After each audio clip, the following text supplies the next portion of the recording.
Keep yourself in the loop of everything football. Listen to Alex and Jeremiah on the Golden State Media Concepts Football Podcast. Hello there, I'm Jeremiah. I am Alex, always and forever here. Dedicated to college and NFL football. The latest football news on and off the field. NFL draft trade rumors. We've got you covered from the NFL, Big Ten, SEC, Big 12, Pac-12, ACC, and everything else in between. Listen to the Golden State Media Concepts Football Podcast.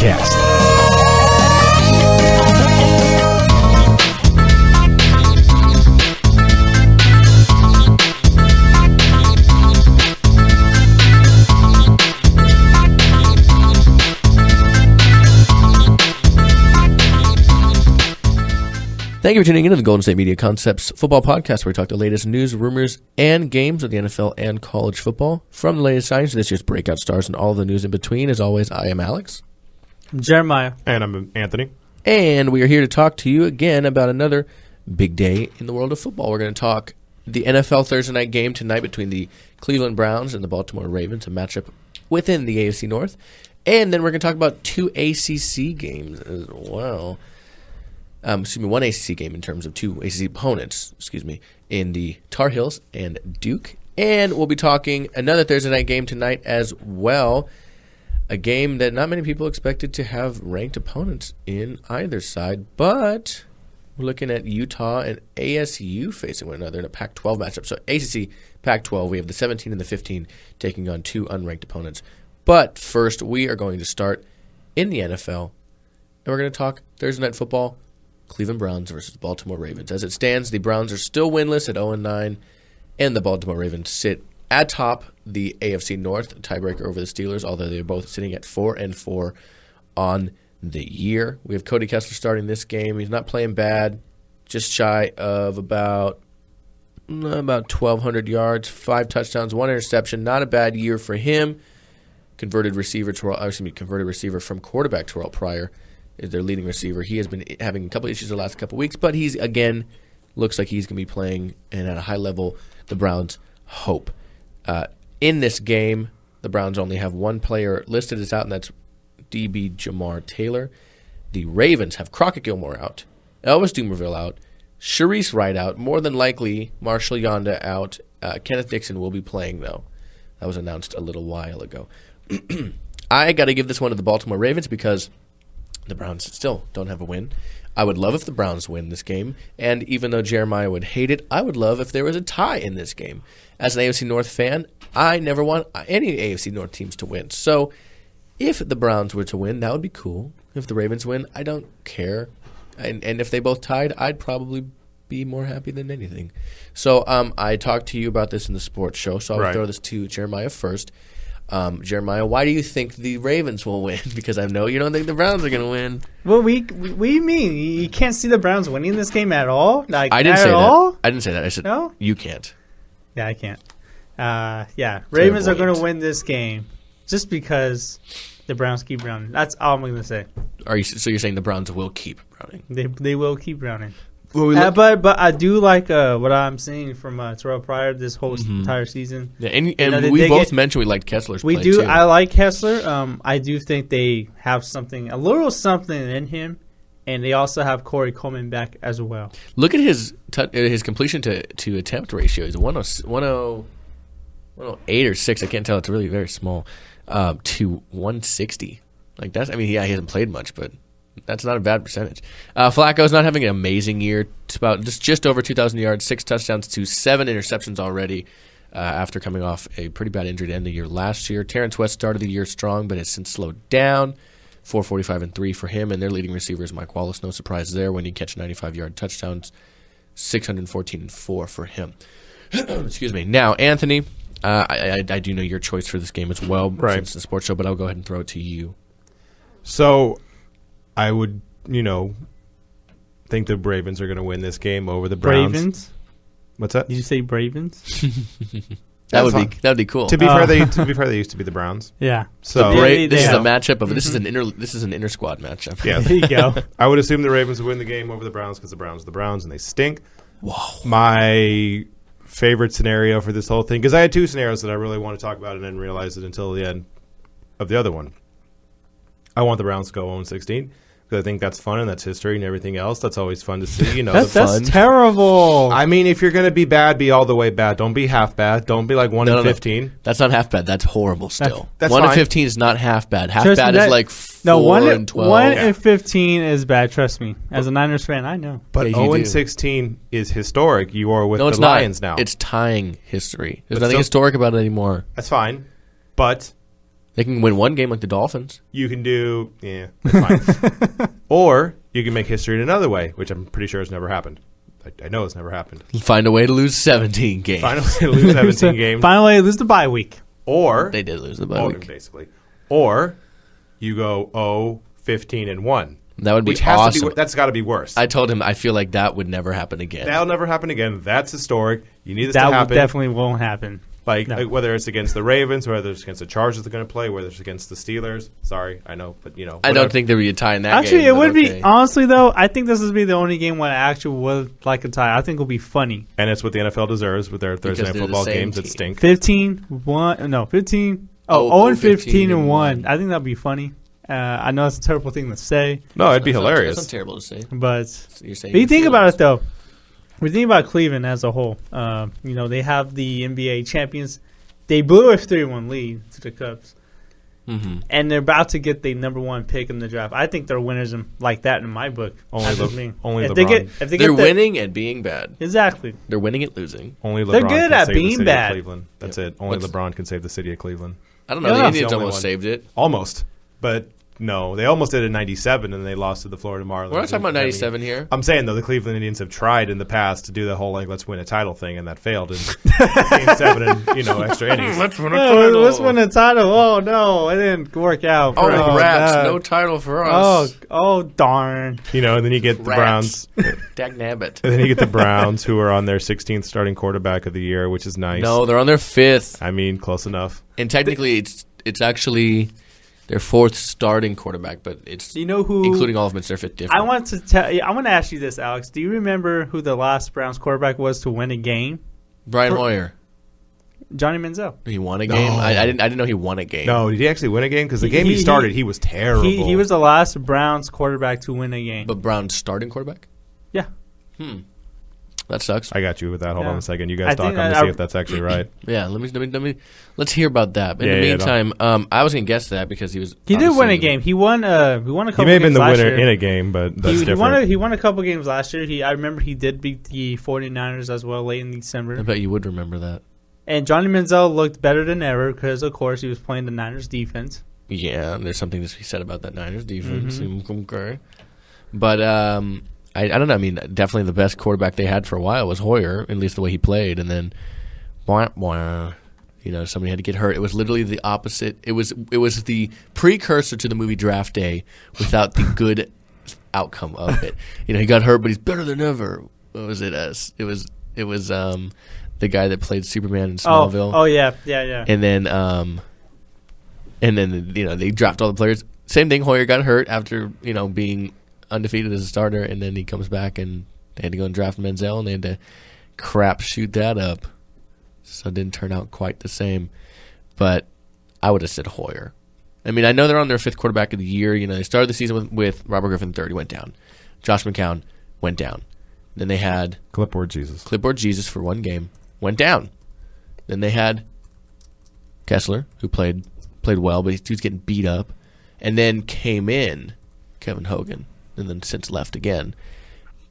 Back to Cody Kessler. Now Hogan didn't start a game, I'm pretty sure, but I know why. 4 different starting quarterbacks, 5 total. I know why you knew it was Johnny Manziel. Why? You know the team that they beat. It was Johnny just- Manziel, he just by the said way. that. It was he the said that- Niners. it was the Niners. I bet. I Yeah. knew it. I knew it. Wow. 24 to 10. I told you. 24 to 10. 24 to 10 in week 14 in week 14 they beat them to get their 3rd win of the season. And that was the final win of that year. And then since then 0-3 and finish out the year 0-9 for this year. Browns. So I'll tell you right there, that is the last Browns quarterback to win a game That's not good. for Cleveland. That's Johnny Manziel. That's And what I I'm know you don't. hoping. I know you for a fact you don't like that, Alex. But that is a fact. I don't care. He I beat loved the Niners, Manziel in so college. whatever. He was my favorite player in college. Then he got to the pros and he was I didn't like him in college either. I didn't like him anywhere. Nope. You didn't even like him in high school. It's like that Dr. Seuss rhyme. You know, I don't like him in a chair. I don't like him anywhere. Whatever it is. But yeah, I think we're all in agreement that if we had to pick a winner, we would say the Ravens. We gotta talk. Okay, so we all know that the Ravens are going to win. When are the Browns? Are the Browns going to win a game this year at all? We looked at this last. Because we have to. Show. I think we kind of have this combo here. Yeah, in the next few weeks, they play the Ravens tonight. They play the Steelers next. They play the Giants, the Bengals, the Bills, the Chargers, and the Steelers again to end the year on New Year's Day. So, I don't know. I'm going to say they have two chances. I'm going to say against the Giants because Eli can do Eli things. Or in Week 14, and I guess I'm doing this again, they'll face the Bengals, but after a bye week. And that would be late bye. Okay, yeah, they have a late bye. Yeah. They got kind of screwed right there. Week 13, you get a bye week. You come back against the Bengals. Bengals aren't that good of a team. Maybe in Week 14, but I already thought they'd beat the Bengals, and I was very wrong. With that, those are the only two situations that I would think because the Bills, I don't think they beat the Bills. The Chargers are too good of a team, and the Steelers are trying to make the playoffs, so they're going to be extra motivated, especially in the last week of the season. Especially if it's a chance to make them undefeated. Right. They'll winless. Yeah. Well, I'm sorry. Yeah, winless, undefeated. You mean defeated? Very defeated. Extra defeated. Yeah. Defeated. Yeah. No, I know what you mean. I agree. It's gonna be hard. Definitely. I mean, I could see them winning any three of these divisional games because I know how the division kind of works with the AFC North. Right. And as much as I hate to say it, I could see them beating the Steelers, I don't want that to happen, but I mean, I've seen it happen before. Mm-hmm. Division games are always weird. Exactly. The Rams are somehow good against the Seahawks. Mm-hmm. But the Chargers, they've been good, but you've seen they lost a lot of games. They haven't found how to win the close games. So regardless if they're not a bad team or not, I could see them losing that game also. And then, I guess the Giants, depending on the way Eli might play. So I got to say this. I think the Browns are like the best 0-9 team I've ever seen. I mean, that bar is very low. It's pretty low, but if you think about it, though, put that it 0-9. Put it in perspective, though. Like, let's look at this team overall and look at how they looked in their games this year. They've been really competitive in most of their games. They could have easily won like 4 games by now. Yeah, I get what you mean. I agree with you on that. I mean, like they're to me, I don't think they're as bad as other teams like the 49ers or the. Actually, they're worse than the Jets. Well, I mean, look at it this way. They lost to the Ravens the first time by 5, right? They lost to the Dolphins by 6. They lost to the Titans by 2. And they lose to the Jets by 3. Those are some close games for a team that's yet to win any games. So, By the way, that 0-16 Lions team had Megatron going for 1,300 yards and 12 touchdowns. I know. That was a pretty good winless team. That was pretty good. Like, he was the only one. Dan Orlovsky was the dude running out of the end zone for a safety. He was good. Everyone else wasn't. John Kitna, Dante Culpepper, Drew Stanton, Drew Henson. Whew, that team was bad. Yeah. That team played a lot of quarterbacks that year. So many quarterbacks. That's kind of how it goes. You have to go through like 7 quarterbacks to be 0-16. Very true. You got to go through 16 quarterbacks. You got to have a different quarterback every game. Pretty much. And the Browns are trying. Hey, well, okay, back to what I'm saying. You know, Anthony said, you know, maybe the Giants or the Bengals. Sure. I'm going to have to go Christmas Eve with the Chargers. I said this before, but I do think Chargers are the typical team to play, like pull off a blunder. Play down to their opponent's level. I think that can be the game they could potentially win because I don't see them being competitive against the Browns at all. The Steelers, even though I don't think the Steelers are going to rest players that last game because I don't know if they're going to get the 1 or 2 seed as the things stand right now. Yeah, exactly. So they're not going to win that game. The Bengals, maybe because it is off a bye and it's a division opponent, but the Bengals, I don't like that. The Giants, no, the Giants are a better team. I don't like that. The Giants are a better team. So I have to say maybe Christmas Eve is the time where Cleveland Browns fans get the ultimate Christmas present. Get a Christmas present. That's a Browns win. Yeah, a win. Yeah, and maybe a new quarterback in the spring. Maybe, I don't know. Kessler's playing pretty well. And don't get me wrong. I like Kessler, but I wouldn't be surprised if they. No, I wouldn't either. If they get a quarterback, I think Myles Garrett is the guy that's going to go 1 or 2 for Texas A&M defensive end. Yeah, we'll have to see how it shapes out. There's been guys that were surefire number 1s or 2s heading into the end of the regular football season, and then by draft time they're like 10s. So we'll have to see. I agree with you. We're going to take our first break now, though. We're going to come back and we're going to talk some college football in just a moment here at the Golden State Media Concepts Football Podcast. Tired of searching the vast jungle of podcasts? Now listen close and hear this out. There's a podcast network that covers just about everything that you've been searching. The Golden State Media Concepts Podcast Network is here. Nothing less than a podcast bliss with endless hours of podcast coverage. From news, sports, music, fashion, cooking, entertainment, fantasy, football, and so much more. So stop lurking around and go straight out to the Golden State Media Concepts Podcast Network. Guaranteed to fill that podcast itch. Whatever it may be. Visit us at www.gsmcpodcast.com. Follow us on Facebook and Twitter, and download us on iTunes, SoundCloud, and Google Play.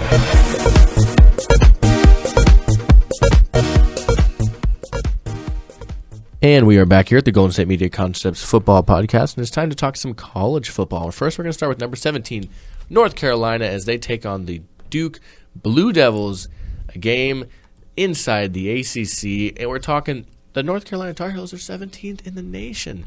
As it stands right now, they have won 4 of the last 5 games dating back to the 1st of October, in which they beat, at the time, number 12, FSU, 37-35. Then they lose to Virginia Tech, who is currently actually number 2 in that side of the division, who was 25 at the time. They lost that one big, 34-3. But then they turned around to go on a 3-game winning streak at first on the 15th of October, beating number 16 Miami 20-13. Then they defeated University of Virginia 35-14 and hammered it home against Georgia Tech 48-20. They are 7-2 on the year and 5-1 in the conference. We look at the Duke Blue Devils. They are 3-6 and literally winless in their conference, having lost 4 of their last 5. Losing to Virginia at the beginning of October. They defeated Army, but since then they have gone on a 3-game losing streak, starting with, at the time, number 7, Louisville, defeating them 24-14, and then losing to Georgia Tech 38-35 in a close one, and a close one against Virginia Tech last week, who was number 19 at the time, 24-21. I'm going to give it to North Carolina in this one. They look to be the better team. They look to be the more sound team. And, of course, they are the ranked team. Anthony, as always, I have talked to you about this in the sports show, so I will go Jeremiah first. Who do you see in winning this one in the ACC? I don't know. Huh? I don't know. Keep in mind. I don't know. I just want to tell you something. Keep in mind, I don't know if you know this. This is not a basketball game. This is football. Oh, really? Okay. You'd be surprised. Oh, it's not. Okay, then I got North Carolina.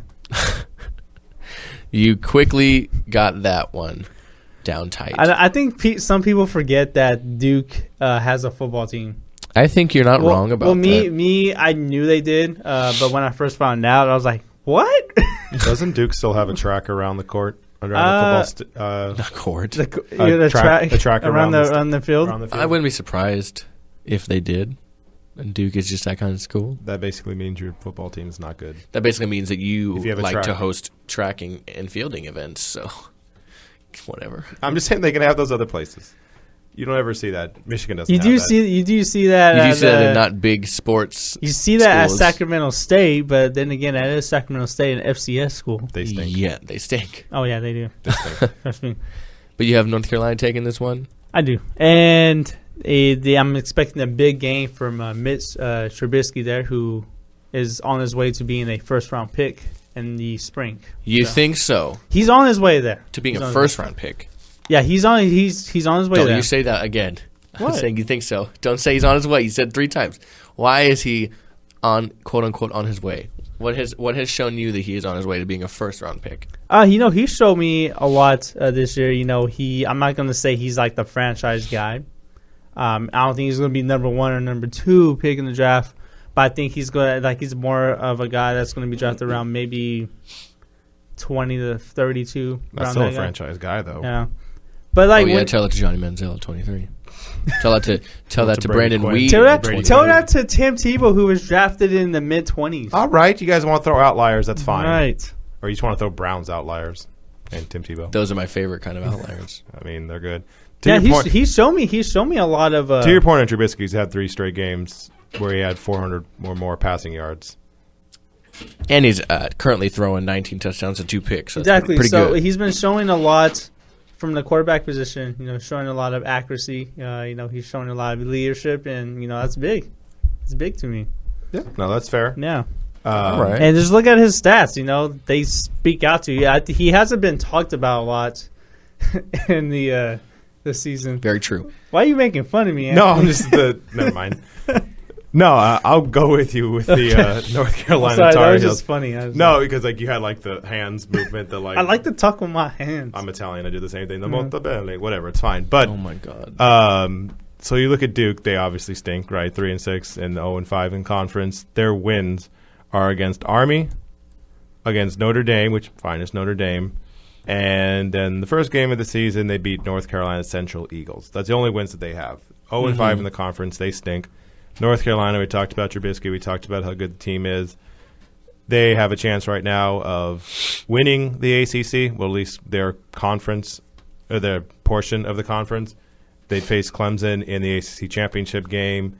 Probably wouldn't win against Clemson, but at least they have a shot. Yeah, North Carolina, they're really good. I'm going to go with them. All right, so we are in agreement on that. We're moving to the Pac-12 matchup. Keep in mind, North Carolina, that game is at 4:30, 7:30 Eastern on ESPN. Now we're moving to the Pac-12 game, which is on FS1. A lot of Pac-12 games get played on FS1 this year. We have the number 15 Utah Utes taking on the unranked Arizona State Sun Devils. I believe we'll probably all be in agreement on this one as well. As it stands, Utah is 7-2, and they are 4-2 within the conference. Arizona State 5-4. For the Utes, they were on a 3-game winning streak, having lost most recently before that to Cal at the beginning of October, 28-23. Then they went on a 3-game winning streak, 36-23 over Arizona, 19-14 over Oregon State, and 52-45 over UCLA before most recently, 2 weeks ago, losing to Washington, number 4 at that point, on a late punt return, 31-24. And then we look at Arizona. They are on a 3-game skid, having lost 4 of the last 5, losing to USC big at the beginning of October, 41-20. They defeated UCLA 23-20, but then they went on their losing streak. Colorado 40-16. WSU, they blew that lead starting pretty much second half, 37-32. They lost that one, and they lost to Oregon 54-35. They are not playing very great.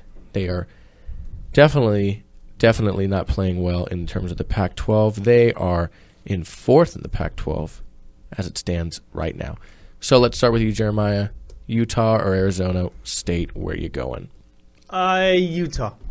Okay. And why? Just look at this defense of the Arizona State Sun Devils. This defense is flat out terrible. Okay. And don't get me wrong, it looks like they had the potential to score points, but I just feel, Utah is just a playing better team. There's really nothing going on else than that, so I have to go with Utah. Okay. Yeah. And Anthony. Yeah, I'm going to go with Utah as well. You look at the running back, they have Joe Williams.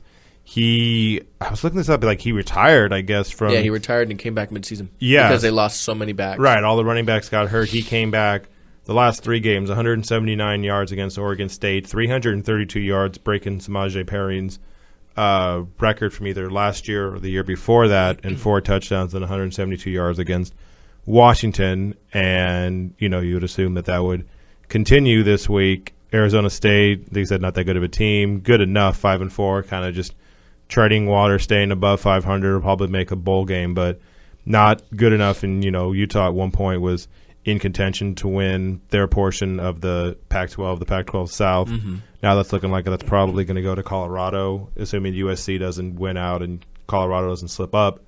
Yeah, I'm going to go with Utah over Arizona State. Yeah, I agree with you on that.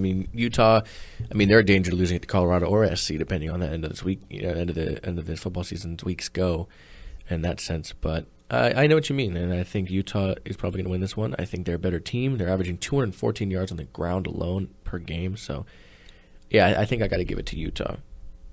And Jeremiah, you give it to Utah as well, yes? Yes, I did, and that's what I'm saying. All right. Well, we all agree on both games, so you guys have to talk about it tomorrow, and you have to let me know what comes about that conversation. We will let you know. We will let you know, and I'll let you know on Monday. I can't wait. Until then, let's take our last break. We'll do that real quick and come back and just hit the final drive before we get going. In just a moment here at the Golden State Media Concepts Football Podcast. Are you looking for help for your fantasy football team? Check out the GSMC Fantasy Football Podcast. Get today's best advice on who to start, who to sit, even who you should draft. From sleeper picks to red-hot lineups, they got it all covered for you. That's gsmcpodcast.com/fantasy-football-podcast. We'll cover traditional leagues, dynasty, PPR, even IDP leagues. When you need fantasy help, there's just one show to hit up. Don't forget to like them on Facebook and follow them on Twitter. Visit gsmcpodcast.com for more info.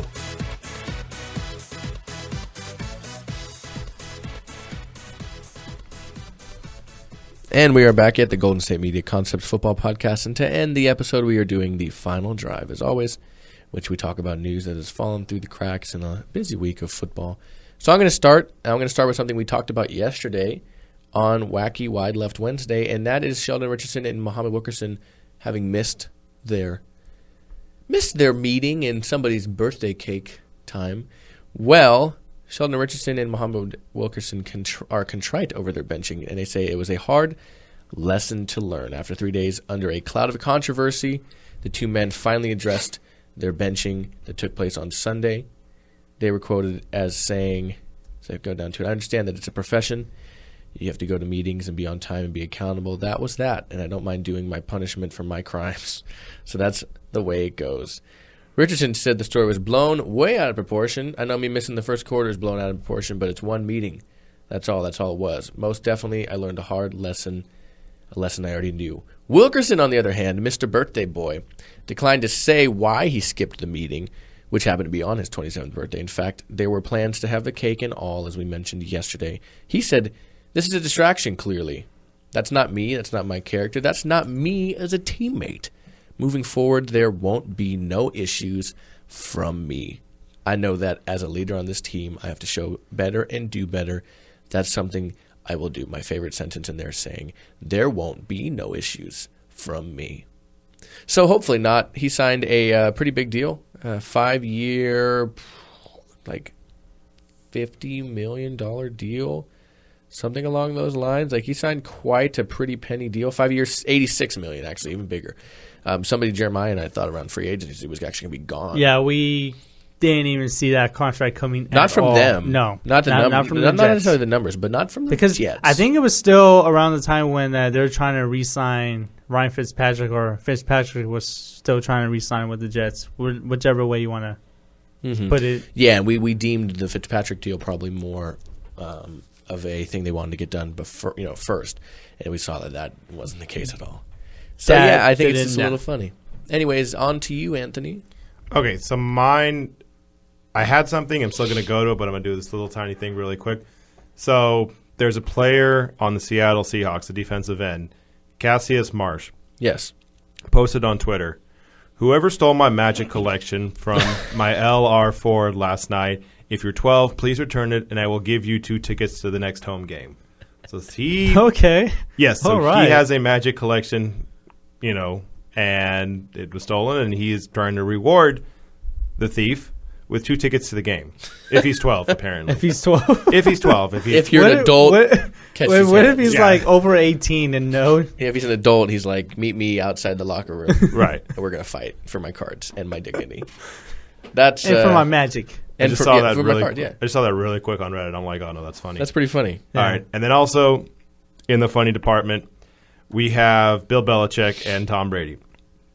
I've heard of them. So Bill Belichick has a relationship with the president-elect, and whatever about that, he had a press conference where he had to address it. And he went out like, "Oh, he's a friend, da-da-da-da, like this isn't what you think it is," kind of thing. And instead of having the media be like, "Oh, okay, cool," and moving on, no. They had a guy asking the whole time, "Okay, well, you're not really someone that likes to have controversies. Now this is kind of a thing. What do you think about it?" Asking him a couple of questions the whole time. All Bill Belichick is doing, Seattle. He goes, "Well, okay, well, how about Seattle? Okay, but what if they Seattle? Yeah, it's great. Seattle. Like he's trying so hard to just like brush it aside. Seattle. He does it in the most Bill Belichick way possible. And then like they ask him the more questions, he just kind of stares around like, "I suck." Are you guys not hearing me? Seattle. And then you get Tom Brady basically went up and basically said, my wife said I can't talk about politics. I have to stick to sports. Hey, so you get the whole team that's basically... At least he was honest about that. Yeah, you get the whole team that's basically like, yeah, this is no good. We can't get around this. I'm just going to stop. A lot of teams just went right at it. And a lot of teams just didn't. And I know it kind of the election this year kind of had an influence on a lot of teams. Sure. Buffalo Bills, Rex Ryan was a supporter of Donald Trump, who got elected. I'm not going to talk about the 49ers there because y'all know what happened over there. Right. So, yeah, it has a lot of impact on teams this year. But, the Patriots, I feel like they're the better suited to handle this. Well, they're the most kind of tight. Well, yeah. Actually, the most best probably to handle is probably Seattle because they tend to just and Seattle talk too. about whatever. Seattle, yeah. New England's more kind of like tight-knit, kind of like not letting stuff get out. So that's why Belichick, once it actually got out, he's like, all right. And then Tom Brady is really good friends with Donald Trump as well, which I wasn't really surprised that he was supporting him. But right. Whatever you guys, that's mine. Yeah. And what do you got for yours, Jeremy? I got a player, tight end from the Florida International University. He's out for the year, but it's kind of an unusual injury, so to speak. Gruesome. And it's pretty gruesome, actually. So he has been ruled out. Jonu Smith has been ruled out for the remainder of the 2016 season today after his girlfriend doused him with boiling water in his room. Yes. Dorm room, that is. Yes. And that, wow, I don't know how to react to that. I'm just gonna pain. How to react to that pain. I'm just gonna try. I'm trying to put myself in his shoes, and like all of a sudden, my girlfriend douses boiling water from a frying pan or something like that. That is, wow. I don't know how to react to that, but Smith does have severe burns on his head, neck, back, a shoulder, and an arm. And the woman who did, put this boiling water on him was actually 5 months pregnant with his child. So, well, she didn't deny it. Basically, she was just like, "Yep," and they're saying like they basically were arguing, and she basically was mad and decided to do that. Which, okay. Anyways, there's a lot of stuff. That's all we have to say on that one. I mean, he's an NFL tight end, college football tight end. His collegiate career is probably over now. Right. He's a really good tight end. He's going to be a high draft pick, and he's a football player who's out for the rest of the season, which unless you're a hockey player or a rugby player, like it's pretty much like you're in a lot of pain if you're not going to play the rest of the year. Yeah, it's burns. Yeah. You have to be careful with burns. When they're fresh, you can rip them open, right? Cause more scarring, more damage. And yeah, burns. You ever got like a little burn on your finger? Like imagine 3rd-degree burns like that. You can't move. So, yeah. Let alone be tackled or run routes, turn your head around. Just wear a helmet if you get that bad of burns. So you get tackled on the ground and grinds exactly, yeah. So unfortunately, the guy's got probably a road to recovery, but that is. I think he has potential. I think he has a lot of potential to be a really good NFL tight end. I'm not saying he doesn't, but I'm saying he's got probably some recovering to do for sure. Yeah, because you got to be careful with that stuff when it's fresh and new, and if it's as bad as it seems, depending on how good she got it boiling, that could be 2nd to 3rd-degree burns. Right, because last year he had or 2 years ago he had 710 yards and 8 touchdowns, so he was a higher echelon tight end, and now he's basically going to spend the rest of the year. That team is bad too, so that speaks for his numbers as well. I mean, very sure, true. Very true. But anyways, that is it for us today on the Golden State Media Concepts Football Podcast. Tomorrow you guys will be back, joined by Ben. Yep. And you'll be talking tonight's games that we talked about today and previewing this weekend slate of games as well. There's a couple of good matchups to keep in mind there for sure this weekend. So you guys will be back for that. I'll be back on Monday. So to the fans and the listeners, I'd like to mention to enjoy your weekend, enjoy your sports, and I will see you on Monday. For you guys, you will be back tomorrow. Yep. As always, for Ben, since he is on this show on Friday, I'd like to say for him, I am Alex. I'm Jeremiah. And I'm Anthony.